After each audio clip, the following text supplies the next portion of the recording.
আসসালামু আলাইকুম প্রিয় দর্শক, খামারি স্বপ্ন ইউটিউব চ্যানেলে আপনাদের জানাই স্বাগত। প্রিয় দর্শক, আজ আপনাদের সামনে যে ভিডিও নিয়ে হাজির হয়েছি, বিষয়টা হচ্ছে আমাদের কিছু বিলাতি ইঁদুর। আমাদের আঞ্চলিক ভাষায় আমরা এটাকে, এই ধরনের ইঁদুরকে বিলাতি ইঁদুর বলে থাকি, সাদা ইঁদুর। তো সাদা ইঁদুর বা বিলাতি ইঁদুর যে ভাষায় বলেন না কেন। তো প্রিয় দর্শক, আমাদের এই ইঁদুরগুলি, আমার মাত্র 3টা ইঁদুর কেনা ছিল মিরপুর 1 থেকে। তো সেই ইঁদুর থেকে বাচ্চা হয় ঠিকই, আজ থেকে 6-7 মাস আগে অবশ্যই এটা কেনা ছিল। তো ইঁদুর থেকে যে কটা বাচ্চা হয়, এই বাচ্চাগুলি আসলে বিভিন্নভাবে এটা মারা যায়।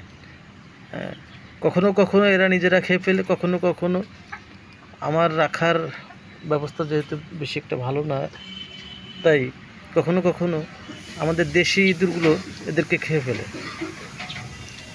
তো অবশেষে আমি যে ব্যবস্থাটা করছি, দেখেন, এটা একটা ফ্যানের খাঁচা এভাবে রাখছি। এখানে এইভাবে খাবার দিই। তো এই ফ্যানের খাঁচার, এটা হচ্ছে বড় জিএফসি ফ্যানের যে বড় খাঁচাটা, সেটা। তো এখান থেকে এই বড় ইঁদুরগুলো যেতে পারে না, কিন্তু বাচ্চা হলে, ধরেন এই ধরনের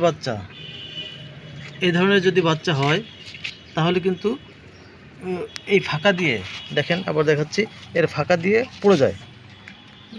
পড়ে যায় নিচ থেকে আমাদের দেশি ইঁদুরগুলো খেয়ে ফেলে।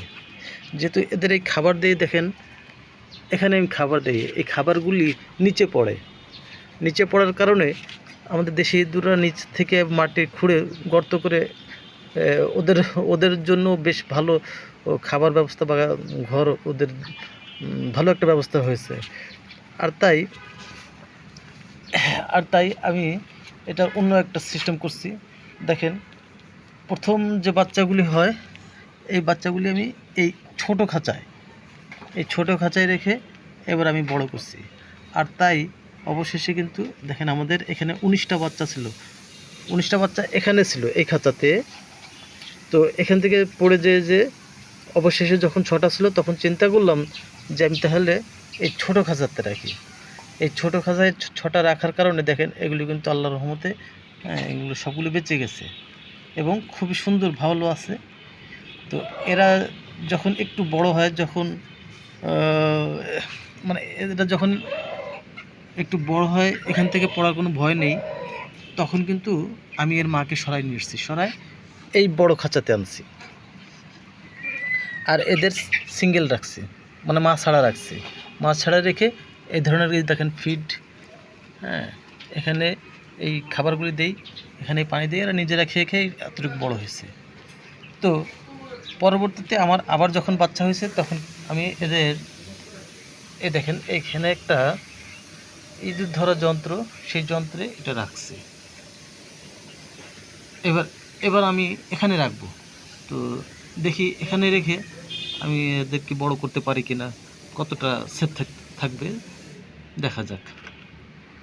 তো প্রিয় দর্শক, চাইলে আপনারাও ওইভাবে এগুলি পুষতে পারেন, লালন পালন করতে পারেন। তো আজ আর ভিডিওটা বড় করছি না, সবাইকে ধন্যবাদ জানাই আমার পাশে থাকার জন্য, আমার ভিডিওটা দেখার জন্য। আল্লাহ হাফেজ।